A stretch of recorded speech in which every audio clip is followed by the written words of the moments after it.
Hello! Welcome to Free Will, Science, and Religion.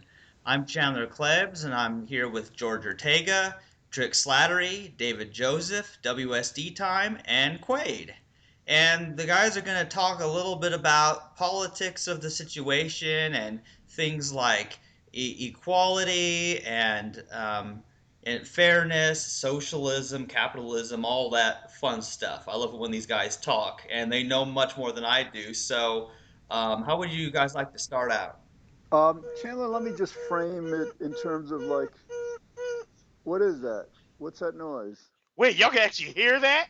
Yeah, Yeah, I can Yeah. do that. Oh, That's me cutting off the my. That's me coming up my speakers on my headset. How can y'all hear that's that? funny. It sounded like a human voice almost. yeah, it sounded like whoo whoo whoo. Okay. All right, so like, I all don't know. right, so I don't know. I don't know. It just I don't know how you heard that. all right, yeah, It's no, me. we did. All Yeah. right, so All right. let me Sorry. let me do this. WC. All right, so this issue is important to our mission because like one of our challenges is to show people, show our audiences, show the world that this isn't just about getting something right. This isn't just about truth, just about, scientific knowledge or whatever. This has profound, vast sociological implications, political implications, and the other part of this is like, so yeah, it's about getting people to care about what we're saying. So to the extent now, if we can, like, for example, like, launch a kind of a strategy to get people to understand, to inject this into politics, then who knows? We might awaken a kind of an issue that it's really like in the backdrop of politics today. Democrats, liberals tend to be, you know, tend to understand that societies form individuals, and then individuals don't have the free will to kind of like, just do what they want independent of these, sometimes very negative societal influences. Republicans tend to just blame the individual, and with free will. So that's the kind of like the framework of why this is important. And so we might want to address that in more detail, and then just like go into the specific issues where this, our perspective of whether we have a free will, whether we believe we have a free will or not, really matters in terms of like how we just like conduct our politics, just govern our not just this country, but the entire world. Yeah, I would agree with you, George. And I think I want to start us out probably with the issue of wealth equality. If we could talk a little bit about that, because I think that's very politically profound subject here, and it ties into whether we should be focusing on a strong set of capitalism or a strong set of socialism or something in between. And I think the free will topic does play an important role in which direction we move to in this political issue there. Absolutely. So yeah, so when and I take it from the notion of being more or less deserving of others.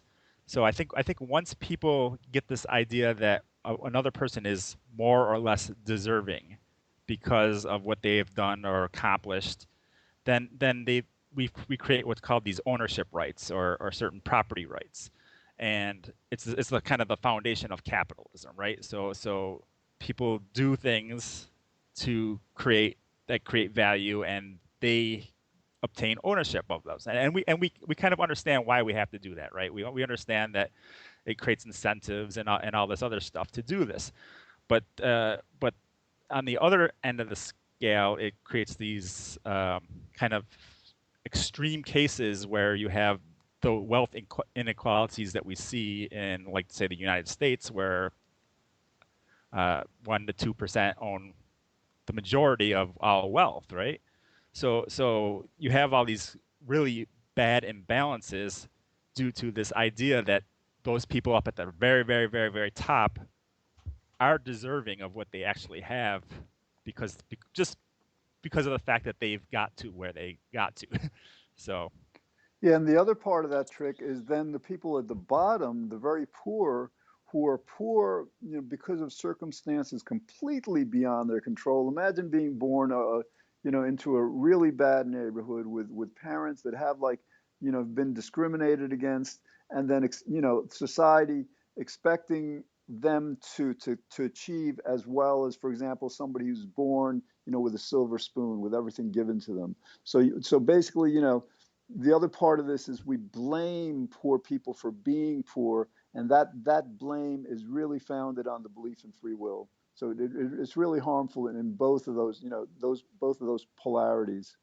Yeah, and it's almost circular. It's this idea of privilege. So when we talk about privilege, we talk about the fact that somebody that's born in wealth is able to actually create more wealth because they're born in a situation where they can get educated, where they have all of the positive things that allow them to reach the standards that they actually reach. Whereas those that don't have those means don't have that privilege. They don't have those causal connections that allow them to actually accomplish the same types of things. And it's very hard for somebody to break out of that, though it happens every once in a while, where someone in poverty is able to break out, and people will use that as an example. Oh, they did it. That means anybody could do it. But that's the mistake of free will that people, kind of associate with that type of thing. Right. Quaid, what's your take on this? I have a few things. I mean, what you're kind of saying, what Trick is saying, kind of makes me think of something I was talking about in one of my classes a while back, where actually I got into a debate online with somebody about um, um, responsibility and assigning praise or blame. And, he brought up things like Einstein. We give Einstein like credit for general relativity. And his argument was justifiably so, because even though he used physics, from that was developed before he was even born, or uh, you know, he before he developed his own idea, um, that besides that he was really, you know, fully responsible for it. And my rebuttal to him and what we ended up talking about in class was that if you had read the biography by Walter Isaacson that was about Einstein, there were a lot of people involved. There were a lot of people besides him involved, and it really. I'm not going to say that who do you give the Nobel Prize to? Okay, you give it to Albert Einstein, but he doesn't even assign all. If what if that clock had not been there that he passed, every day on the way to the patent office, and the things that the actually inanimate objects that he used that inspired him and gave him ideas. It really makes the whole idea of assigning blame or praise to any one individual kind of arbitrary, I think is the All word. right. Well, Quaid, I mean, yeah, I mean, but the issuing of, for example, Nobel Prizes or academic awards is relatively rare. It doesn't impact all that many people. But can you think of examples similar to Einstein's being credited that are much more political because they involve so many other people? Can you say that one more time? Sorry, can you repeat the question? Basically, you were kind of delineating how this free will belief is relevant to people like Einstein, who were awarded these, prestigious awards Yeah. like the Nobel Prize. But can Uh-huh. you kind of apply that same, Oh yeah, um that's kind of a macro scale example, even because he wasn't American, and we might be talking more about like local issues. But to me, that's part of it. Is if we want to assign important people a certain status and kind of ignore all the people who we consider less significant than them as really not deserving anything, as if Einstein isn't part of this bigger system. So you can apply this to anything. You can apply this to people in poverty. We're basically, what we're doing is we're assigning value to those people. We're assigning a certain amount of value, and we're telling them you're not as important to the system, when in reality there's plenty of reasons that they're important to the system. There are systems set in place. That's structural functionalism, the idea in sociology, that would not function without homeless people. there are a bunch of jobs that are made by the government to help homeless people that would not exist if homeless people did not exist. So they are part of this system as well, and obviously we don't want it. That doesn't mean that it's a good thing, for them to exist. But the point is, I think if we start acknowledging that these people deserve recognition and they deserve the credit for being born into the human race and being just as much vital to the system as any other number that is born, I think you'll start to actually solve some of those problems. All right, but Uh, let me ask you: do we talk about this nearly enough? Because I think again, one of our challenges, our primary challenge, is probably to get the world to understand that this isn't just an academic issue. This isn't just a matter of like understanding truth. This has vast implications. So are we doing enough to make this relevant to people, not just on an individual basis, but societally, globally? um, well, I mean, I think a lot of people here would probably say that we're doing what we can. If we can do more, I mean, there's always more to be done. And if you're trying to say like, my stomach might be a little bit confused about what's exactly being talked about, but I think you're saying like we're Well, for on one part. example, yeah, Yeah, go. Quayd, for example, we have a major, political election coming up in the United States, November. Yeah, And, this, for example, like, and it's not just about poverty and rich people. For example, like, people blame and hate and deny rights to gay people based on this idea that you can choose to be gay or not. I mean, people yeah. will kind of like, there's a lot of issues that this relates to, and I'm not sure we're doing nearly as much as we could, to focus on these. We've done a lot to explain just generically, basically, why we don't have a free will, and we've kind of like covered in a broad way the implications, how it causes us to blame each other personally, whatever. But yeah, I'm not sure we've really devoted. I don't. In my show, I don't think I have done that. So I think maybe as a group, just like trying to explore what issues we can use to kind of like bring it more out there, especially in these kinds of like political environments. Chandler, what are your thoughts? Well, George, first of all, I want to agree with what you just said there. We spend a lot more time talking about the logic of why we can't have free will under a deterministic or indeterministic system. And we've made some attempts at comparing things like, the overweight issue. We've talked about the gay issue. We've talked about some of these issues, and there's two ways to approach this. One is the way that what we've been doing, the pure logic of it, which is very general. It applies to all areas, but people might not understand it that well for some reason. The other method is to go with each situation and explain that situation specifically, why those people didn't have a choice in the situation they ended up with. And both are important, but I feel like, yeah, we've spent a lot more time just explaining why we don't have free will, but we haven't really gone into exactly how all of the implications, because that is a never ending job. So I agree there's always more that we can be doing as far as that goes, Yeah. as soon as we are able to think of it.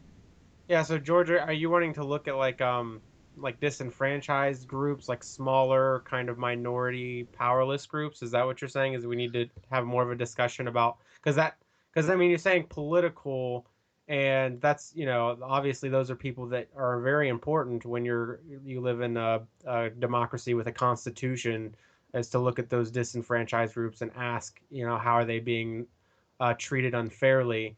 That's one aspect. Another one is the whole entangling of politics with free will. Where do you stand? So Trick said that he's a socialist. I'm whatever I need to be. I usually identify as libertarian, but it's not consistent. Like a lot of libertarians don't believe in funding education, and I think that's a really bad idea. I think it's probably one of the most important things to fund, and it's specifically because I believe in determinism. I think that education determines behavior, and so if you educate people better, they will make more solid choices. They will make better choices, and so that's the political connection there for me. So sometimes, but it just depends on. So are you talking about specific groups, or talking about philosophically tying the politics in with the free will? Well, both. In other words, like in terms of specific groups, it's not just nationally, and it's not just relative to capitalism versus socialism.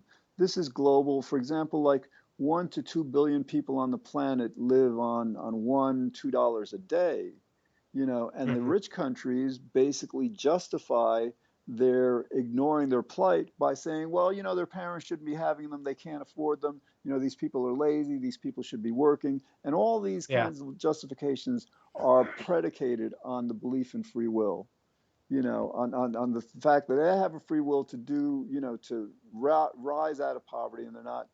And so, like, so we have groups like that aren't even minorities. They're like huge populations. And but Yeah. it's beyond that.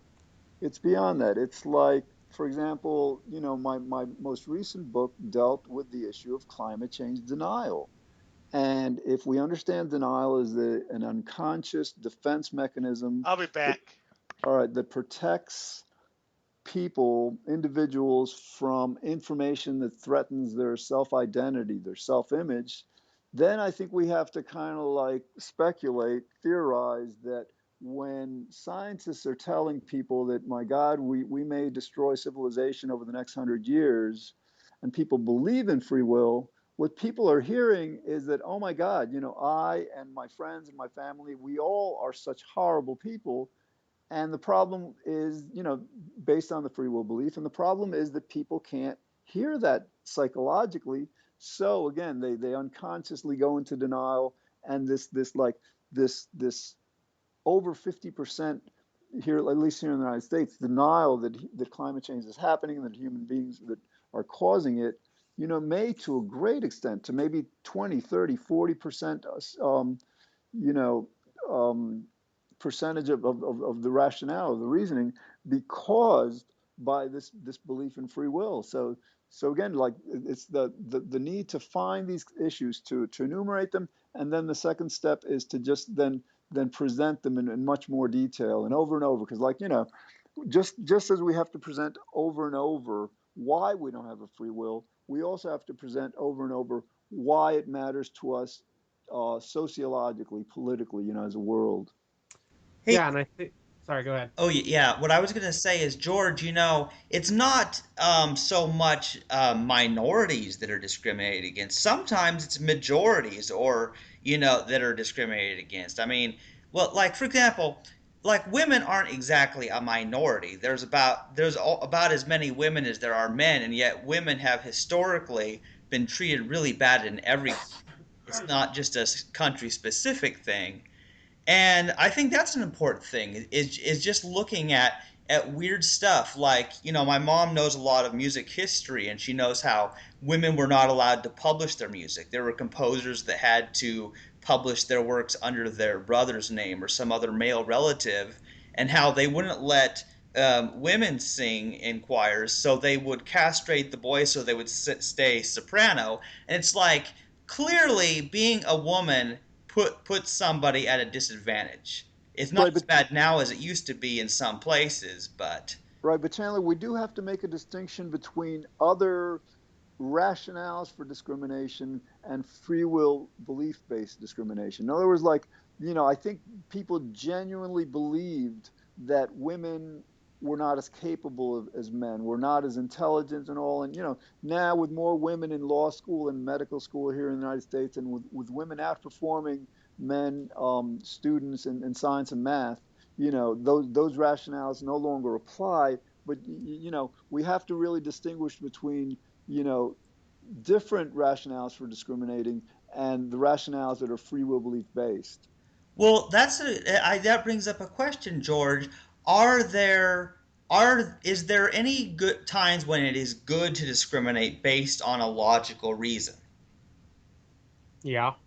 Well, So how to are Depends you, on what how, the discriminate? circumstances No. are, but there can yeah, be. how are you defining discriminate? Yeah. Yeah. Well, okay, let me clarify here. When I think of the word discrimination, what I think about is somebody being treated worse, not being given certain opportunities, not being paid as much, being treated badly just because they're a different gender or a different skin color or they were born in a different country or something like that. That's what I think of discrimination, but maybe there's another Uh, type of discrimination.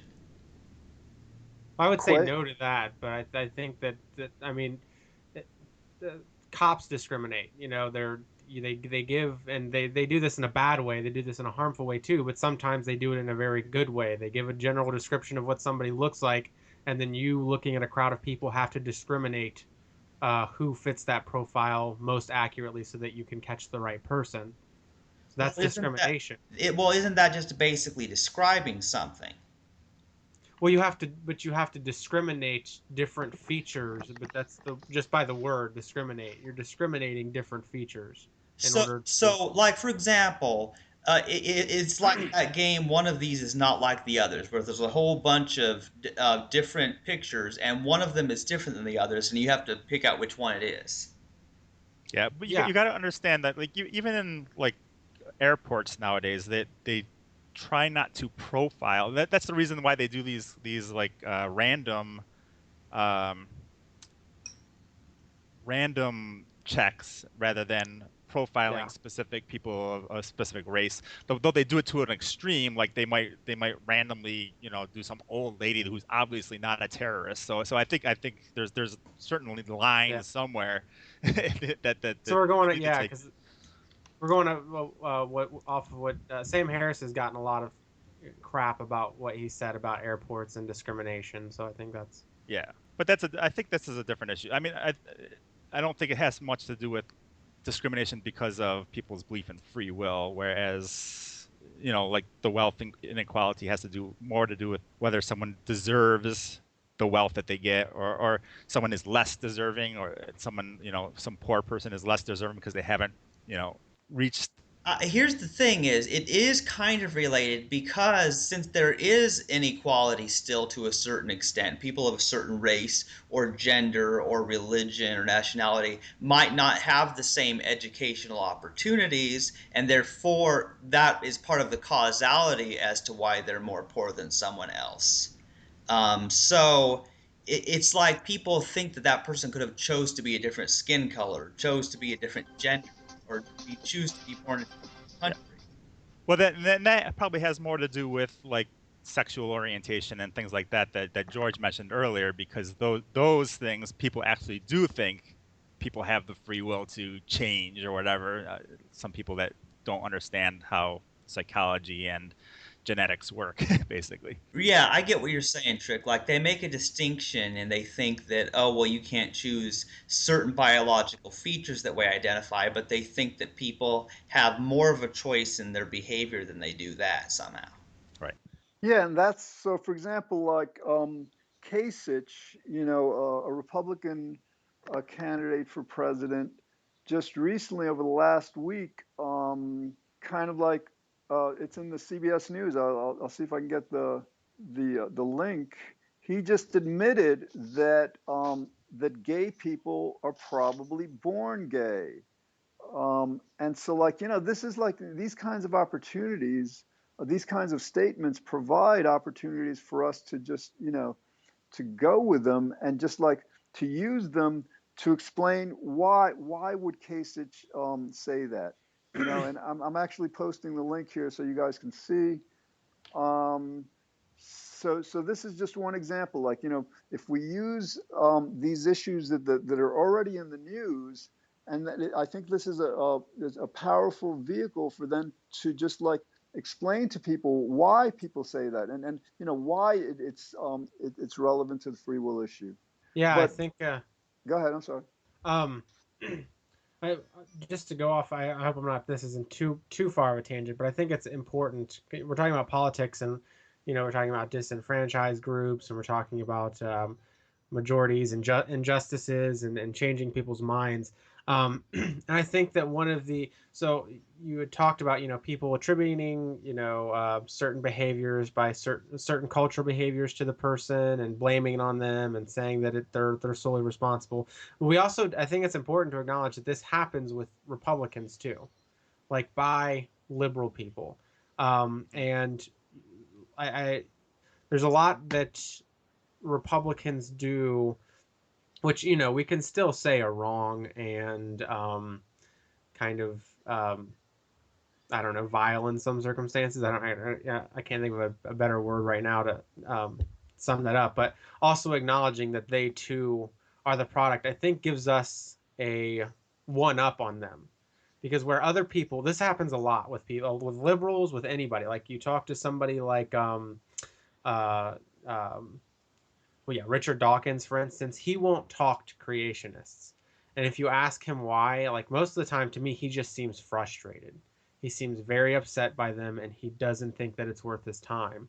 And I think I think he doesn't believe in free will, actually, but I don't think he fully thought about the philosophy. He's not a determinist, in the same sense that I think a lot of us here are. So I think identifying with people like Kasich, who just came out and saying that he's not to blame for his worldview before, but it's absolutely great that he came to this new way of viewing the world that is probably more correct, is what's important, I think, especially for trying to proliferate our own message, because it makes people not feel as bad. It makes them see that it's okay to acknowledge that you're not in control, but that doesn't mean things have to stay the same, that they can still get better in a determinist worldview. I think that's the thing, is people think that with free will, the world can't get better unless there's free will to a lot of people. So I think breaking down that wall and showing them, no, yes, things can still get better under determinism. The only difference is determinism causes you to analyze the whole situation and not just focus on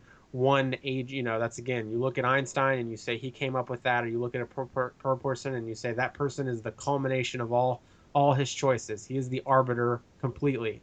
Once you start to break down those walls, you start to find what's really the cause behind people's behavior, and you start to deal with them differently.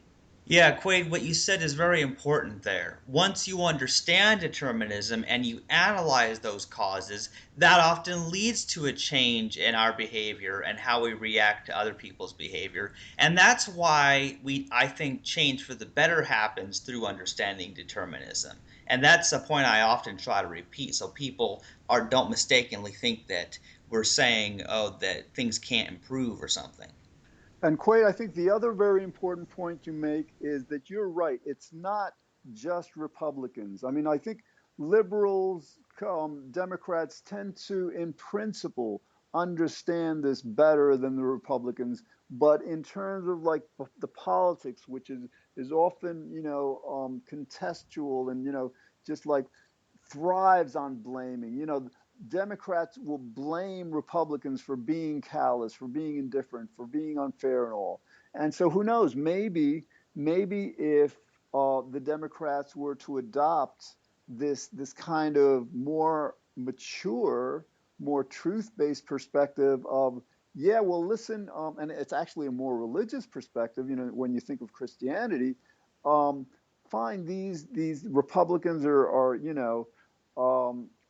doing and promoting, certain things that are just horrible, just evil. But we can't hate them as individuals. We might want to hate the belief or the Or the harm. Yeah. exactly. But so even just that change alone, to kind of like to recognize that as the different political battles form and progress, might really help to highlight the benefit of our world overcoming this belief. Yeah, and I think, like for instance, to take I think one of probably the biggest examples, if you took like the one percenters, like everybody hates the 1%, right? I mean, I think that's one issue I particularly like. I hate money in politics. I absolutely hate it. I hate the fact Agree. that there are a small percentage of people draining, you know, the financial system, basically, hoarding, essentially. I hate that there's that, and I understand how it makes people want to blame them. But another way to approach it is to say, well, if these people are determined, their behavior is determined by certain things that happen, then why are they? Why are they taking all the wealth and hoarding it up? And then start to investigate it, So how, and then and ask the question, if this is really what the best thing is They for feel these they need it. yeah, possibly. Yeah, but if the best thing is for these people to recognize that they really can't just take, that they really need to contribute back to this thing called society, and that is just vitally important. The question then becomes for determinists, how do we get them to realize that? Not let's make them our enemy and see if we can destroy them. It's, Or how do we change policy around it? Because I don't think exactly. it's even possible to change their mind on that type of thing. So that's Yeah, why we yeah. have those Occupy things that happened in the past and things like that, because people are just fed up with it. So Yeah, yeah, and is it also, is it wouldn't change what needs to happen, right? So like at some level, like in order for society to function properly, like you can't just hoard all the money. Like, we need that to invest things. So that's one thing. But the thing is, the truth of the matter is, this would be a much, I mean, is it not true to say that this would be a much easier battle if they wanted to give the money to certain uh, governmental institutions in order to improve things like public education or gain free college or better health care. If they wanted to do it, it would make this a much easier battle. I mean, that's correct, right? Right, but Yep, Quaid, I and think I there think lies the problem. right. I well, think Trick's point is very important. I mean, I think our knowledge of determinism, our knowledge of how strong the influences are. For example, when people, gain a lot of money, they become greedy, they become selfish, they become corrupt.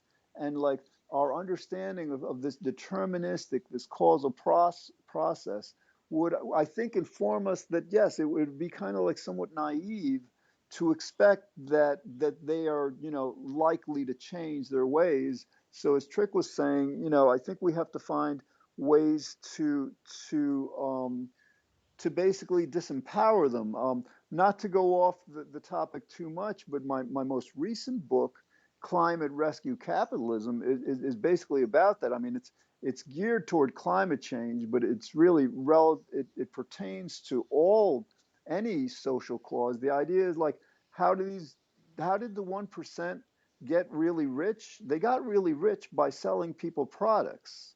Okay, so like the theory behind this, and so like the way to disempower them is to basically economically disempower them by competing with them. In other words, like I did a survey. Again, I know I'm dragging on, but this this just reflects how we could do this. I did a survey, asked 50 people if your supermarket offered products, that are equal in value and price and quality, the products you now buy, and you knew that 100% of the profit from these products would be used to fight climate change instead of further enriching these corporations like Kraft, would you buy these products? And I believe 44%, 44 out of these 50 people said yes.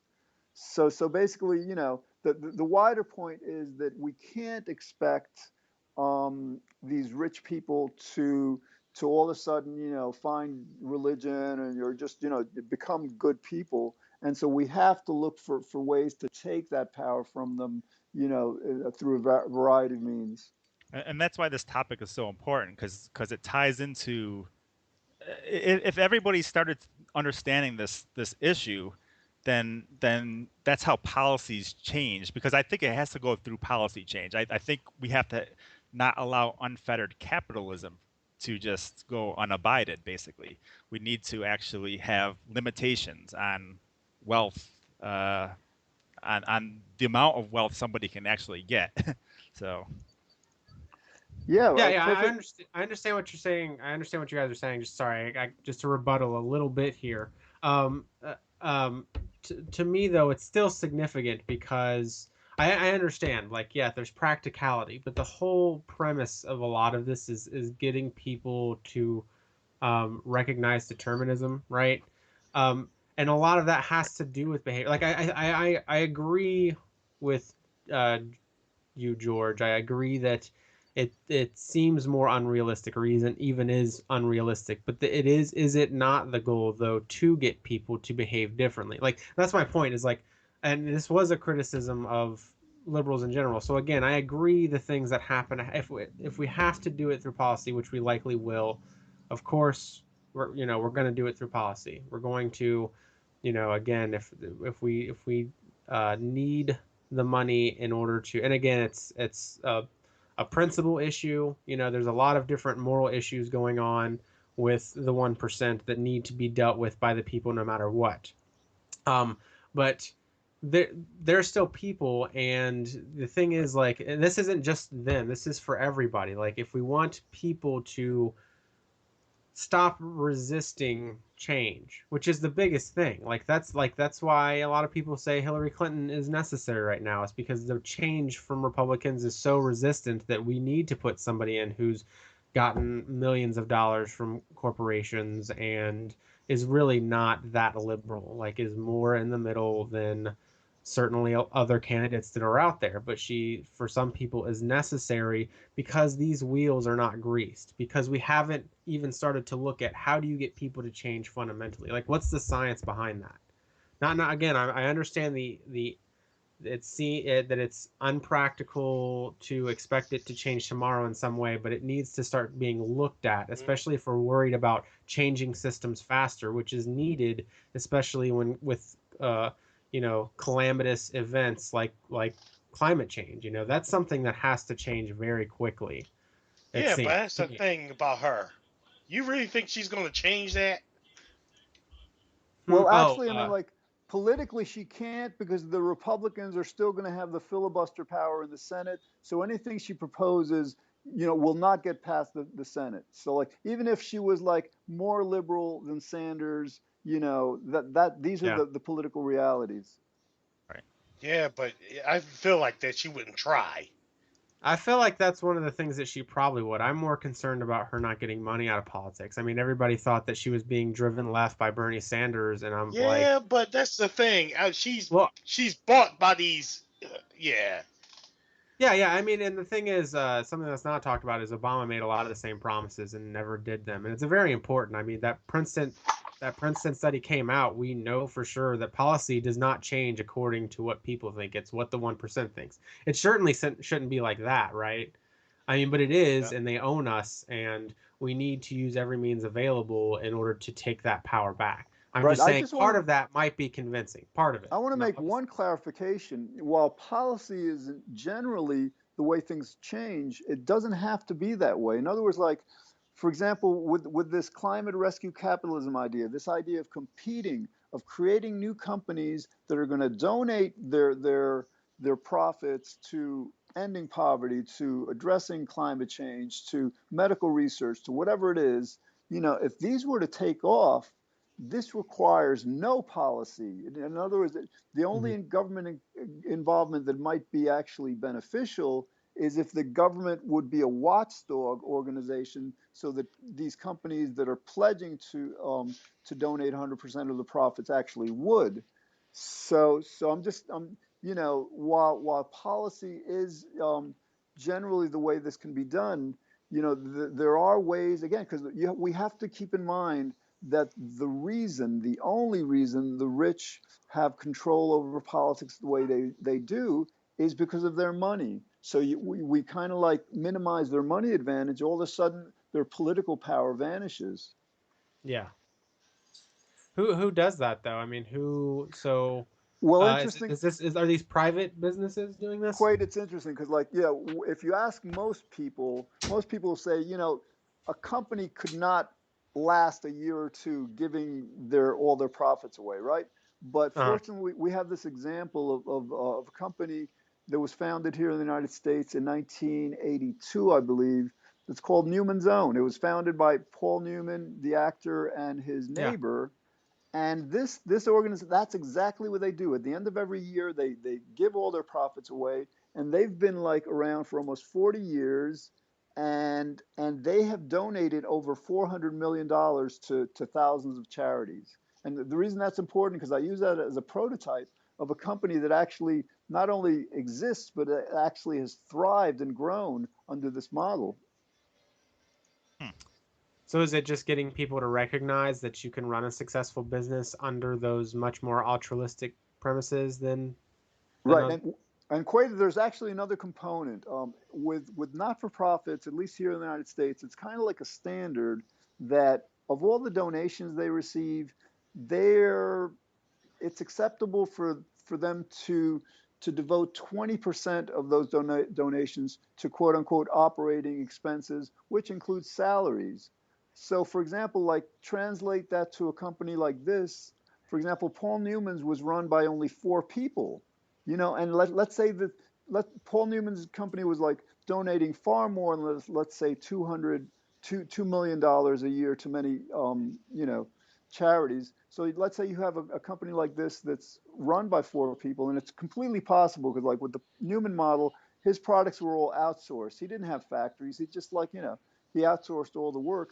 So you have 4 people owning one of these companies, and they're donating $2 million a year to charities. They're entitled to, let's say, $100,000 each, which would be 20% of the total donation.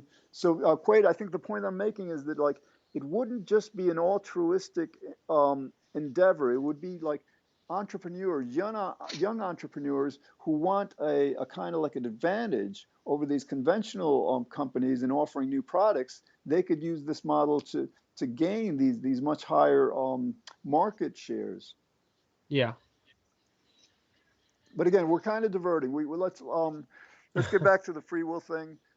Can you guys think of any other like major issues that we can use to inject the political thing with this? Because I have a feeling like if we succeed with this, guys, then the Democrats and your point is very well made, Quaid, that like a lot of Democrats, a lot of liberals believe we have a free will, and that but if we can succeed in getting people to understand that eroding and just completely destroying this concept of free will help the liberal cause, will help the Democrats. I think we can get a lot of people on our side on this. Yeah, we probably can. It's going to depend too. I mean, I talk to liberals all the time, and some of them are all about it, man. They're all about free will, and you guys, I think you've said this before, and you're probably right. I mean, the majority of our um, target market is going to be liberals. Um, but I think that I think that's what I was trying to say earlier, is that I think it's a huge advantage to us that unlike other people, there's people that they want to keep out, or people they don't want to talk to, or people that they refuse to talk to, or people that they don't want to convince.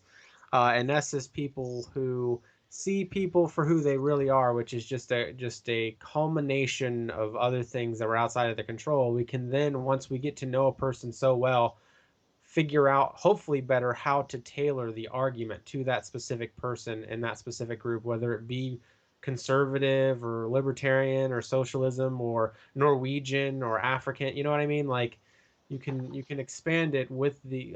I think that's one of the advantages of accepting determinism to such a. I think everybody accepts determinism to a certain degree, and then there's a certain group of people they don't like, and they drop the ball. Or they just say, "I'm done with the idea because there's these people that I want to treat differently. I want to be mad at them, or I want to say they're awful people." And so then I just want to cut them out of my life, and so I'll make this excuse called free will that will allow me to do it morally. You're right. Absolutely. David, how would this play out in the UK? In like the UK's politics? Well, we have a referendum coming up about leaving the European Union. And it's just basically what I see as one big blame game. We've got too many people here, and that's causing stress on our National Health Service. And so people blame immigration. And they use that as a reason to just vote no to leave the EU. But they don't really address the root causes of why people are immigrating so much. So it's almost like a truncated form of causality. They can see it to a point, but beyond that, it's all free will belief. So I think if I follow your logic correctly, basically the free will belief makes the people in the UK, just like the people in the United States, callous to the plight of the people in these other countries that are very poor and without opportunities. And so we don't help them.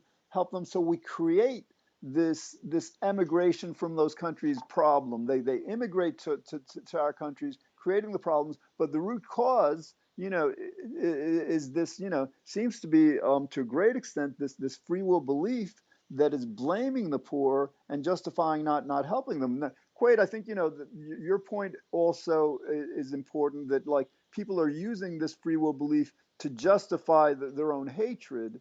And so, but I think what happens is, like, to the extent that people really understand that nobody has a free will, the premise for that hatred, I think, to a great extent will evaporate also. Because, always, like, when you hate someone, there's got to be a reason. It's usually based on how you perceive they're behaving, what you perceive they do.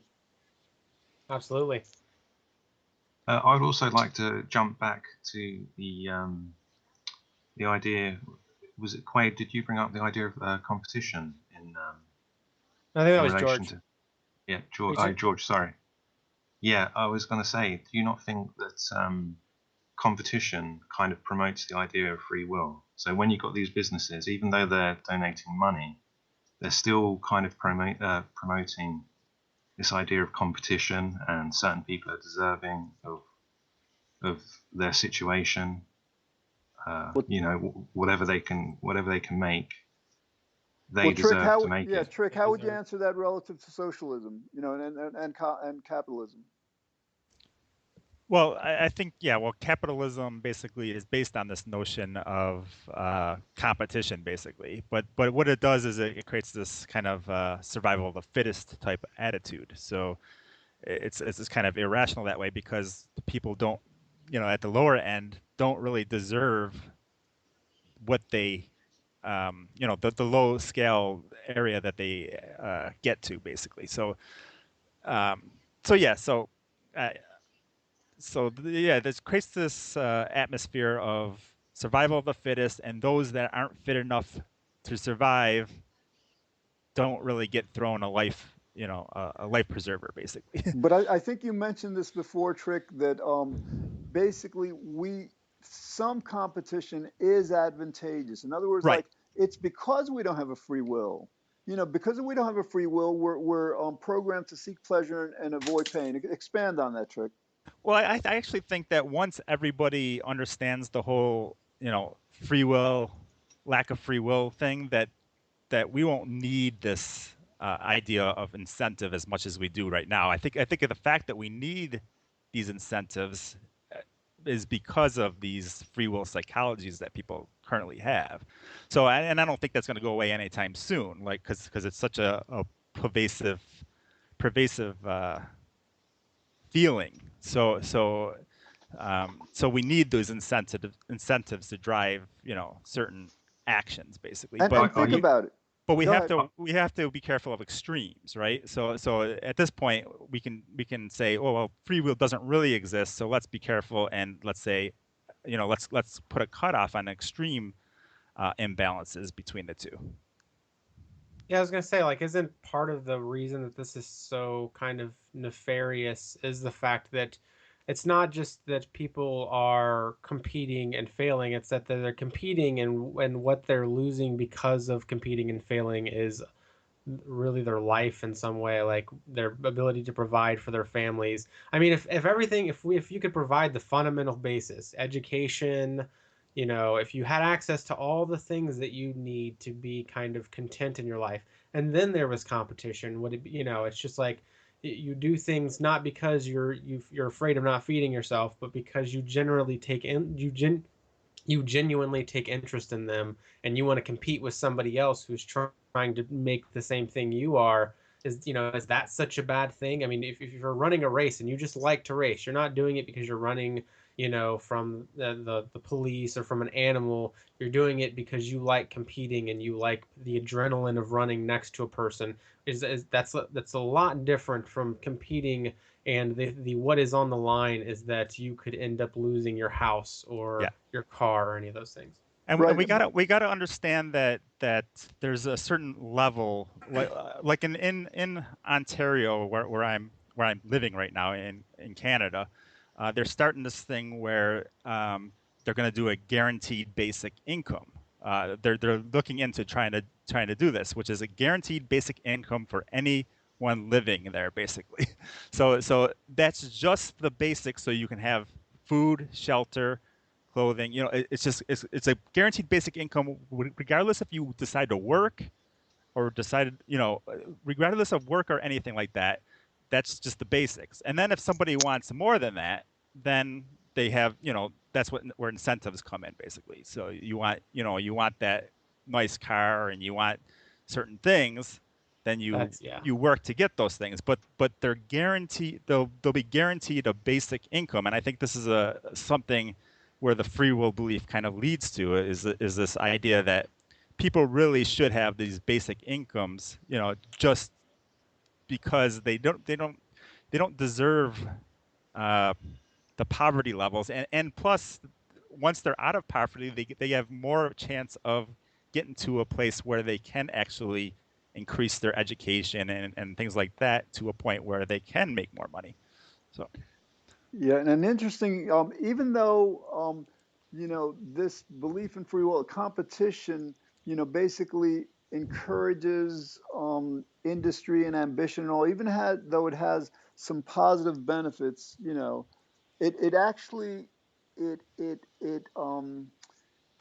it really, it works against these global economies. In other words, what one of the things it does is it gets us to work much harder than we need to, and to produce much more than we need to. In other words, like, for example, a person who's an entrepreneur or a business person, because the free will belief tells them that if they make more money than the next person, they will feel better. They will feel like they're a more successful person, and then like society gives them more in terms of like more of the resources. So what happens is that we end up producing, we end up competing with each other much more than is necessary, but even much more than is beneficial. And this, all we have to do to understand that is to look at climate change, how like climate change is fueled by this industry. So in other words, like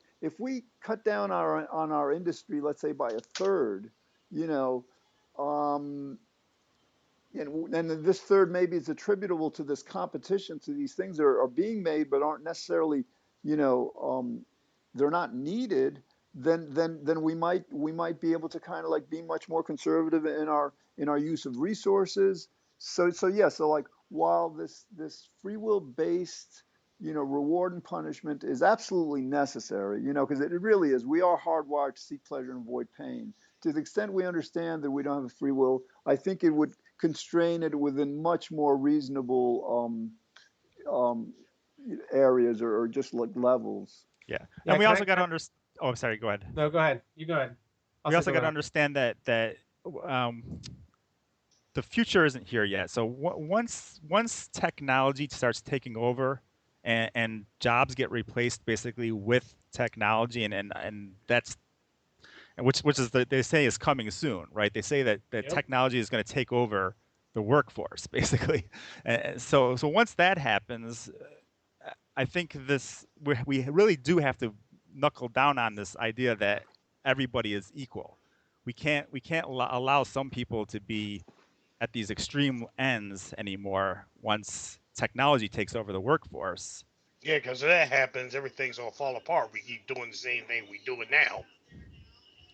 Yeah. I think it was Elon Musk who came out and said that he thought that that was actually the number one threat to humanity was artificial intelligence, not because of some like spooky, um, iRobot future, but because they were going to take so many of the jobs that people were going to be priceless. They weren't going to have no value to companies anymore because machines could do what they did better than them. Right. And Um, at that point, we need to actually distribute our wealth, right? Because otherwise, we just have people in poverty because they're jobless at that point. So, yeah. I mean, Yeah. I do want to play devil's advocate just for a second, though, because I agree with everything everybody's saying for the most part, by the way. But I would say that when we're talking about competition, like George was saying, we have people competing, which is essentially causing a lot of the problems with climate change. But I would also say that there's a problem and that people aren't competing to solve climate change. It seems like people are competing for money, for resources. They're not competing to solve solutions, which was really, wouldn't we want that? Wouldn't we want that type of competition? Wouldn't we want two people, again, they're educated, they're not trying to feed their families, they don't, and again, by the way, these things cause bias or create biases, by the way. When you're trying to feed your family, I would guess you're more likely to be dishonest in that situation because you have more at stake than if you didn't have anything. The only thing on the line is you beating the other person, Right, not all Well, these other life factors. that's why I yeah, brought up that basic income thing, because they actually tested that out on I forget, a tribe somewhere, where they gave the tribe a basic income that allowed them to uh, not have to work for their food or their shelter or things like that. And once they did that, it created an atmosphere where they actually were more creative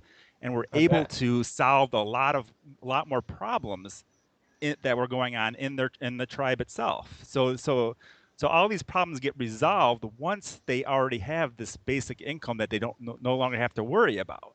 So it's part of the problem there. Yeah, and Quaid, I agree with Mhm. you in terms of the competition. Now, the distinction is that the free will belief based competition would more likely, I believe, based on our human nature, motivate the kind of behavior that even if it's like intended for a good cause, may not be beneficial to society. In other words, you might get people like feeling very arrogant, very boastful and elitist, Yeah, that they're doing more about it than others. So like, so certainly you want to kind of like, again, minimize the free will belief in this healthy competition, so that people exactly. are competing, yeah, out of more noble well, motives. So I well. think those people that go ahead, Sorry, David. Trick. Do you want to? Okay. Well, I was just going to say that even if you have two people competing to raise money or solve a like a social issue, it's like a duplication of resources. It's a waste of resources. It's better if people work together instead of Good competing. point. Yeah, Excellent that's a good point. point. That Yeah, Yeah, that's yeah. I just wanted to put that out there. David, that's a Competition is powerful bad. point. Yeah. Oh yeah, because like I mean, like we replicate. Like look at like the software industry. You've got like dozens, perhaps hundreds of companies competing. For something that if they got together, we'd have like a much better software, much less expensive, fewer people doing it. God, yeah. Okay, yeah, I kind of take back what I said now. I mean, yeah, I can see that now. Competition. I mean, because to me, I'm thinking like, okay, two people are in a different room, they're working on the same problem, but they know that time is a factor, and they're trying to beat the other person, but really they could just be collaborating on that same issue.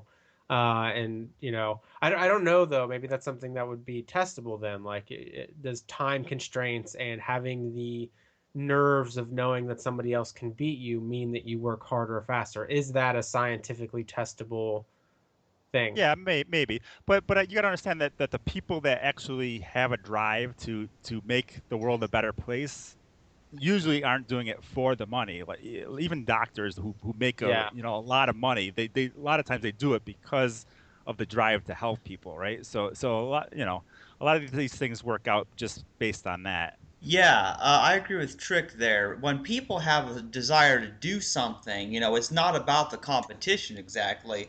And like speaking of software, I think it's good to point out that there is some amazing open source software that ends up being better than commercial software that companies were competing to sell, And that's just an example how when somebody it's their passion, they still do it. It doesn't require that kind of deadly financial competition. Yeah, yeah. Yeah. And Go no, go ahead, ahead. Quinn. Well, actually, my brother works in the internet security industry, and interestingly, their top software developers routinely rely on this open source software for their products. So this is very valuable. I mean, ideally, it'd be great to have maybe these companies like give back in a way if they're using this free stuff, but yeah, it's an extremely valuable resource. Oh yeah. I would just like to say as well, there's an author called Alfie Cohen who actually goes into detail on competition. And another point that he makes is that when you're using competition, it basically you take away the intrinsic value, which we've just been talking about, and you replace it with the idea that you're beating someone else or you're winning at something. And so that is what takes over, especially when you introduce monetary rewards or, other kind of status rewards and things like that. So that's just David, something else. yes, I'm familiar with that. Like based, relative to my happiness research, yes. In other words, like you have, people doing something that's good, charitable, right? They're feeling good about it. All of a sudden, you start paying them, to do that same work, and they feel less good about it. That's an important point. Yeah. So there's more incentives that take place other than monetary incentives. So Yeah, and just in terms of the competition now, I mean, to me, I was thinking like ideally, if you had two people that were, let's say, they were competing in different rooms to achieve the same goal, one does better than the other one. If the other person truly believes in free will, he won't be like, oh, well, I should just make fun of this person because they didn't do as well. Really, I should just feel lucky and privileged that I had the type of a life that allowed me to solve this problem quicker. But I mean, that being said, then no, the ideal situation would be for them to both get together, do the parts that they could do, and there's no discussion about who was better or whatever because they both contributed. right, and They weren't competing. you'll still get egos. You'll still get those people that want them to be their name on uh, this important issue. So you'll still get those Yeah. those egocentric people. But I think the lack of free will, when people start Yep, understanding I don't that we, trust anybody. yeah. So when people understand that we lack free will, basically that takes away a lot of that the egoistic type of thinking. When people Exactly, Trick. understand, right? Yeah, I mean that's you're right. That's a factor now. 20, 30 years from now, it might be much less of a factor because so many more people have overcome this belief. Right. Yeah, I think that a full understanding that free will is an illusion makes that egoism really impossible. Like, I don't think it's even possible to have that once you understand that you don't. It's logically impossible. You're right. I mean, Yeah, Right. It becomes more of an emotional thing, right? So and then Yeah. people recognize it, and You it can't really less justify it at all right. because every action that you committed was only because of things that you just happened to go through by by chance, basically. all right. So let's pull back to the politics a bit more if we can. Can you guys think of like ways we can inject this issue into this political season? Like in the UK with their elections, in the United States with our elections. What issues? What isn't being talked about enough that we can just start promoting more? Anybody? Uh, That's a tough one because yeah. yeah, I'll just real quick. I would Yeah, I say, got a lot. It's just which one? yeah. I mean, what's happening with the Democrat Party right now, I think, is significant to what we're doing because people are divided, and that's actually on both sides. People, I mean, the party is splitting up in big. The two-party system is splitting up in big ways in America anyway. And I think people are going to reevaluate where they stand on things.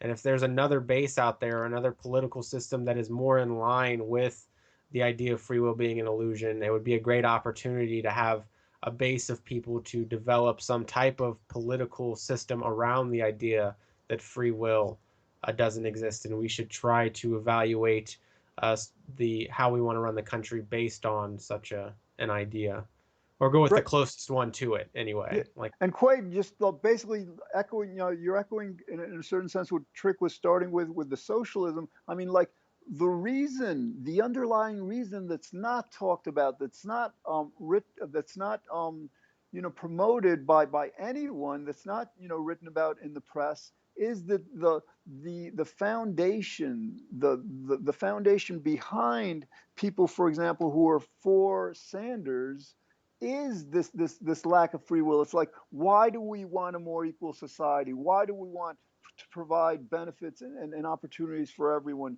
It's because of that fundamentally, all men are created equal and all. So yeah, that's the thing. So like, in order to kind of like, so sometimes Sanders' message may not be getting across as strongly as and clearly as it could because they're not championing this foundation to it. They're saying, well, like this is a good thing to do because it's morally a right thing to do. But they're not even addressing why it's not just the moral thing to do, why it's the logical thing to do.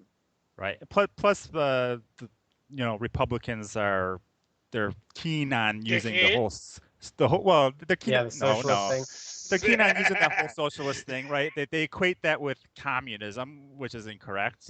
So they do this whole slippery slope argument, basically.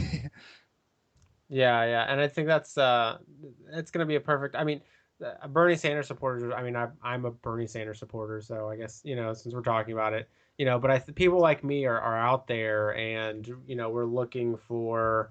I talk to a lot of them, and it's something actually that I thought, and this might be a little bit biased on my part, so the bias is kind of obvious. But when I was calling people or talking to people, it might have been because I was a Sanders supporter, but people seemed a lot nicer when I was talking to a Sanders supporter. Of course, I am one, so maybe they were like, "Oh, a Yeah. Sanders supporter." But sometimes they didn't know that I was, and it just seemed like the other ones were more of a front to talk to me and didn't want to have a discussion with me than other ones. And I think it has to do with openness and kind of being compassionate towards people and recognizing that we shouldn't be blaming people. So I think a system like that, like that's already set up, with people like Sanders supporters, it would be a perfect opportunity to try to build alliances with groups coming off of that, and talking about the fundamental message we have and why that's important to maybe even they don't even realize it. I think some people don't even recognize they're just naturally compassionate, or they naturally see people and systems, but they don't. There's no metacognition there, so they don't connect Right. the dots that there is a logical component to this. So Yeah. Yeah. Realistically, I don't think we're going to make a whole lot of impact on this, at least this election that's coming up, because we don't have the time to convince people of the lack of free will. I see yeah. it more as a long-term thing, Well, but trick now. Wait a minute. I mean, basically, the challenge is to get really creative. In politics, for example, like in politics, I think in 2008, it seemed mhm, like Obama may not have won that. Then the economy just like tanked in October, and everything changed. So I'm not saying it would be at all easy, but if we could come up with the right message, yeah, and delivered in the right way, there is a possibility. It's not a matter of time. I think it's a matter of like it requires powerful creativity that yeah. it's got to summon up our resources. Yeah. Yeah, I think the people we'd be convincing though would be the people that were already voting for Sanders or No, Hillary. I So know, but Trick, my point is that Mm. like we're convincing them, but we're also giving them more ammunition. In other words, yeah, where Trump is like taking credit for like for bankrupting company for his like billions of dollars. And like we'll say, wait a minute, like you didn't have a fuel, or when he's blaming the poor, for them, yeah. and he's saying they don't deserve our help. Right. Well, any little bit helps. You're right. Like there's things that we can do. I'm not saying that, but yeah. I mean, I think our objective is probably more of it'll be a lot stronger in the long run. Let's just put it that way. But Right, yeah, and I mean you're right. Realistically, yeah, the odds aren't in our favor, but we certainly, if we struck on a very powerful meme, very powerful idea, it could be done. And mhm, regardless, this is still pivotal. I mean, I with Trick, I don't think it's going to make much of a difference this election, but who cares? Because I think right, it's pivotal because for the first time we have a group of people who are a base out there who do seem to be more compassionate, more empathetic, more understanding of people and their circumstances than ever before. right, The fact that we have those people now means that it's a good thing for us. It's a good thing for us actually that all these parties. I mean, had there been solidarity there with the Democratic Party, maybe they would just continue believing what they wanted. But now that people are kind of stepping back from the political lines, they're looking around to see what else is out there, which gives us an opportunity. right, And yeah, actually, so tying this in, like we're still working on this not for profit. Um, I I should, I want to get motivated to get it done. But like once we do it, in terms of our first project, we were considering a collaboration of working together on a book. mhm, Each of us like write a piece or a few pieces, or even like draw on stuff we've already written, mhm, for it. And this might be the perfect theme, like free will, politics, and the future, or something like that. To expand our audience beyond psychologists and philosophers to these political, Hmm. people who are much more likely to grasp the utility of what we're saying than the average philosopher or psychologist. Yeah, it's definitely not a bad Maybe. idea to focus Hmm. on what people actually care about, which is a lot of these political issues. So Yep. Actually, yeah, I think that's a really good idea. I think I mean, and it's again, it's a political election year. I mean, the timing is perfect, the atmosphere is perfect. So to get something like that off the ground, I think would be very significant given the time we're in. All right. Well, what I will do then, I'll come up with a list of different issues, different whatchamacallit topics, and you mhm. guys, like send me ideas, whatever, and distribute it to the group, and then we can go about the task of just divvying it up among us. And I mean, this shouldn't take us more than 2-3 months to do. Well ahead of the election. I mean, again, you're right. It's not going to have major impact probably, but it might Yeah, be a great thing to do. it doesn't even have to be the longest book ever, right? It could be like a novella sized book, but yeah, Absolutely, absolutely, yeah. And again, we can draw on material we've already written and published. This doesn't have to be all be new material. right.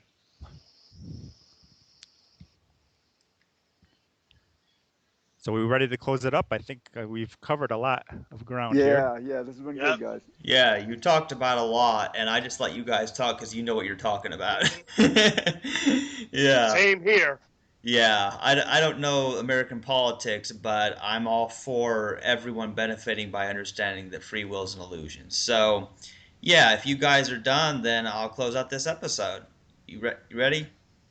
Sounds Yep. good. Yeah. Sounds Okay. good. You've been listening to Free Will, Science, and Religion, and the guys have been talking about politics, equality, fairness, competition, and how the free will belief plays into it all. About what kind of competition there might be or not be, and the difference between doing something because it's a moral or compassionate thing to do, and doing it because it makes sense. Because there's a huge difference. And so when we've got the compassion and the logic, we're just much more effective at what we're doing to make a better world. So I hope you've learned something and enjoyed this episode. Thank you for listening, and goodbye.